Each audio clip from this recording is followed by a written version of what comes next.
This event brings together HR professionals, thought leaders, and industry experts to exchange ideas, insights on the latest trends, challenges, and opportunities in the field of human resources. I welcome you all to the HR Conclave.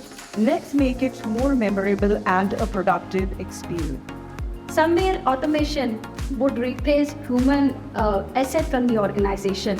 Did you any time in your organization, like IDS, Infotech, have you come across the employees who had this fear? Yes and no. The answer is both. So we had a very interesting conversation around this with our content writing team, and they said, ChatGPT is there, so should I be looking out for a job or should I be worried about it? And our answer was no, you don't have to be. I use a very small example. Now you put something in ChatGPT which says that how do I crack interviews, right? You will have the same answer, you'll have the same answer, you'll have the same answer, you have the same answer. Where is the originality coming from? It's not coming from there. It is going to be more demanding, but it doesn't mean that it's going to lose the excitement element away. So I wanted to understand from you that, do you understand what is the difference between a skill and a competence?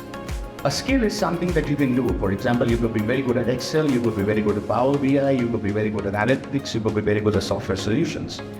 Competency is how well you do this. I'm also being a part of branding, I'm also being a part of operations, I'm also being a part of transitions.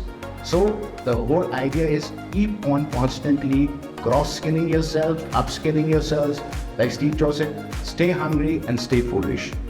That's the best way to do it, right? So to answer your question, do not get worried, but do not get complacent.